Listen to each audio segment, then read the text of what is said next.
ओम नमः शिवाय। हर हर महादेव। वायु देवता मुनियों की सभा में अपने लिए निश्चित किए हुए आसन पर विराजमान हो गए और उन्होंने भगवान शिव को प्रणाम किया और मन ही मन कहा, मैं उन सर्वज्ञ अपराजित महान देव भगवान शंकर की शरण लेता हूँ, जिनकी विभूति इस समस्त चराचर जगत के रूप में फैली हुई है।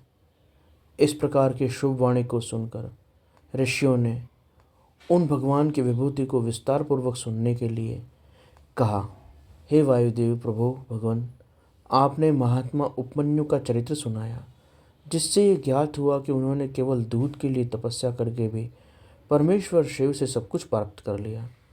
हमने पहले सुना है कि अनायास ही महान कर्म करने वाले वसुदेव नंदन भगवान श्री कृष्ण भी धौम्य के बड़े भाई उपमन्यु से मिले थे और उनकी प्रेरणा से उन्होंने पशुपत व्रत का अनुष्ठान किया था और उस पशुपत व्रत को करके उन्होंने परम शिव ज्ञान प्राप्त किया था।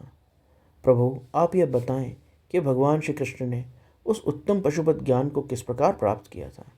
तब वायु देवता ने कहा, अपनी इच्छा से ही अवतार लेने पर भी सनातन भगवान वासुदेव श्री कृष्ण ने मानव शरीर की और इस संसार के कर्मों की निंदा सी करते हुए लोक संग्रह के लिए एक लोगों को प्रेरणा देने के लिए शरीर की शुद्धि की थी और पुत्र प्राप्ति के निमित्त उन्होंने तपस्या की थी, ताकि तपस्या की महिमा हो और उसका महत्व बढ़े।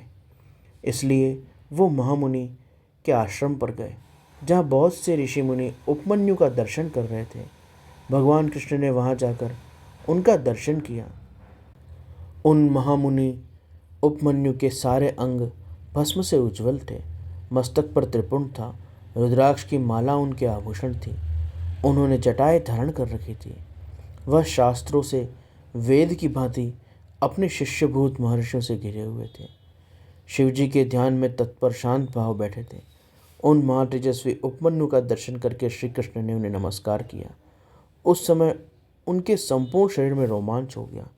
श्री कृष्ण ने बड़े आदर के साथ मुनि की 3 बार परिक्रमा की, फिर अत्यंत प्रसन्नता के साथ मस्तक झुकाकर हाथ जोड़कर स्तवन किया और उपमन्यु ने विधिपूर्वक अग्नितीर आदि भस्म मंत्रों से भगवान श्री कृष्ण को भस्म लगाकर उन्हें 12 महीने के पशुपत व्रत का अनुष्ठान करवाया। तत्पश्चात मुनि ने उन्हें ज्ञान प्रदान किया। उस समय उत्तम व्रत का पालन करने वाले संपूर्ण दिव्य पशुपत मुनि जो वहाँ व्रत पहले ही कर रहे थे, वह श्री कृष्ण के चारों ओर पास में बैठ के रहने लगे। फिर गुरु की आज्ञा से परम शक्तिमान श्री कृष्ण ने पुत्र के लिए सांब सदाशिव की आराधना के लिए तपस्या की और उस तपस्या से संतुष्ट होकर 1 वर्ष पश्चात पार्षदों सहित ऐश्वर्यशाली परमेश्वर शिव ने उन्हें दर्शन दिए। श्री कृष्ण ने वर देने के लिए प्रकट हुए सुंदर अंग वाले महादेव को हाथ जोड़कर प्रणाम किया, उनकी स्तुति भी की। गणों सहित सांब सदाशिव का स्तवन करके श्री कृष्ण ने अपने लिए एक पुत्र प्राप्त किया। वह पुत्र तपस्या से संतुष्ट चित्त हुए साक्षात शिव ने विष्णु जी को दिया। चूँकि शिवजी ने उन्हें अपना पुत्र प्रदान किया था, इसलिए श्री कृष्ण ने जामवंती नंदन अपने उस पुत्र का नाम सांब सदाशिव के नाम पर सांब ही रखा। इस प्रकार अमित पराक्रमशाली श्री कृष्ण को महर्षि उपमन्यु से ज्ञान लाभ और भगवान शंकर से पुत्र लाभ हुआ। यह प्रसंग मैंने पूरा सुना दिया। जो प्रतिदिन इसे कहता और सुनता है, वह भगवान श्री विष्णु का ज्ञान प्राप्त करके उनके साथ ही आनंदित होता है।